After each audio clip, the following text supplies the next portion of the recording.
Hi students, வணக்கம். இன்றைக்கி நம்ம 7th ஸ்டாண்டர்ட் சயின்ஸில் இருக்கக்கூடிய பாடம் 1 அளவீட்டியல் அதனுடைய முதல் பகுதி நம்ம பார்க்க போகிறோம்.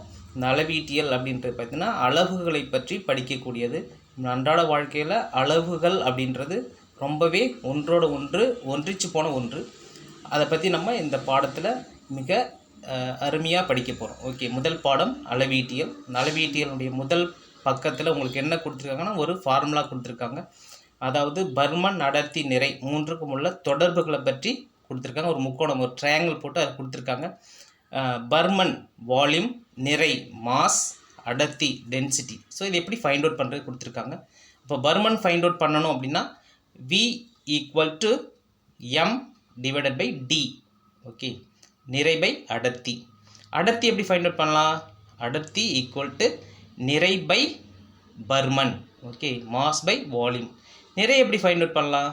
நிறை அதாவது mass = density into volume.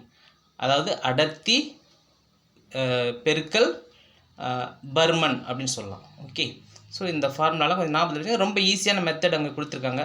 So எந்த ஃபார்முலா ஃபைண்ட் அவுட் பண்ணணும் அப்படின்னாலும் ஒரு ட்ரையாங்கிள் மாதிரி போட்டு அதனுடைய ஈஸியான ஒரு வடிவம் கொடுத்துருக்காங்க.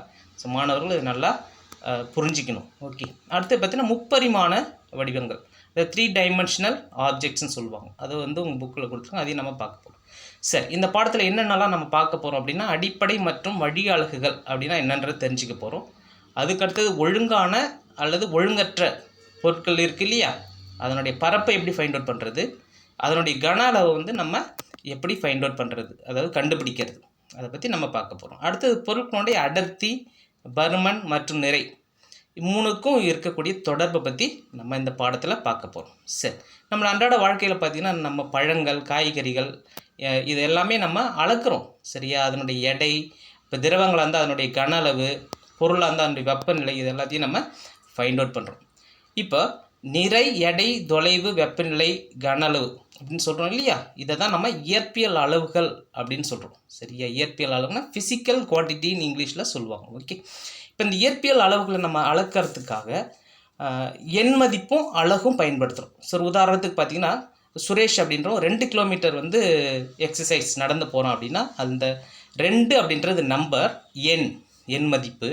அதில் கிலோமீட்டர்னு வருது இல்லையா, அது அதனுடைய தொலைவை அளக்கக்கூடிய ஒரு யூனிட் அப்படின்னு சொல்கிறாங்க. இப்போ இது ரெண்டுத்தையும் சேர்த்து தான் நம்ம இயற்பியல் அளவுன்னு சொல்கிறோம். ஓகே, இப்போ இயற்பியல் அளவுகளை 2ஆக பிரிச்சிருக்காங்க. அடிப்படை அளவுகள், வழி அளவுகள் அப்படின்னு 2ஆக பிரிச்சிருக்காங்க. ஓகே, இப்போ அடிப்படை அளவுகள்னால் என்ன?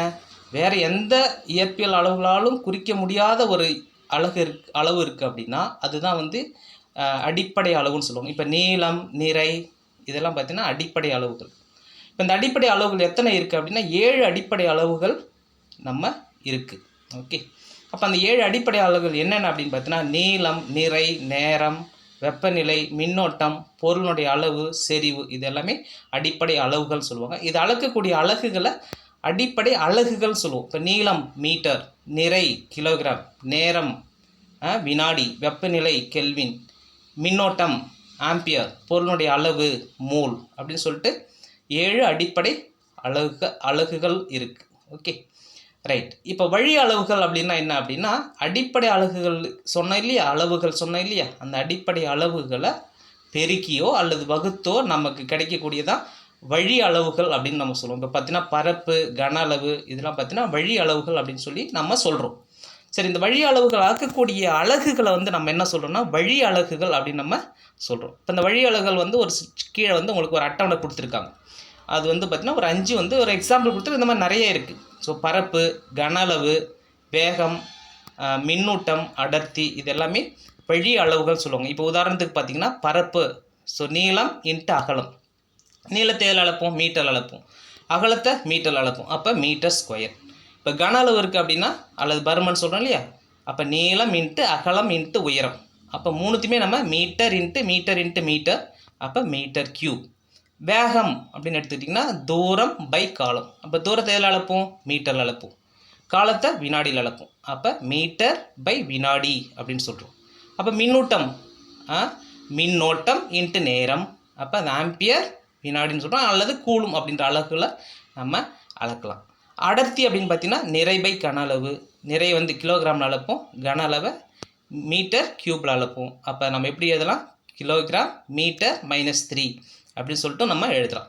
இப்போ இதை தான் வந்து நம்ம வழி அளவுகள் அப்படின்னு சொல்கிறோம். சரியா? நீளம் இன்ட்டு அகலம், நீளம் இன்ட்டு அகலம் இன்ட்டு உயரம், தூரம் பை காலம், மின்னோட்டம் இன்ட்டு நேரம், நிறை பை கன அளவு இப்படின்னு சொல்லிட்டு நம்ம பெருக்கி வகுத்து நம்ம சொல்கிறோம். Okay, so thank you. அடுத்த வீடியோவில் நம்ம தொடர்ந்து பார்ப்போம்.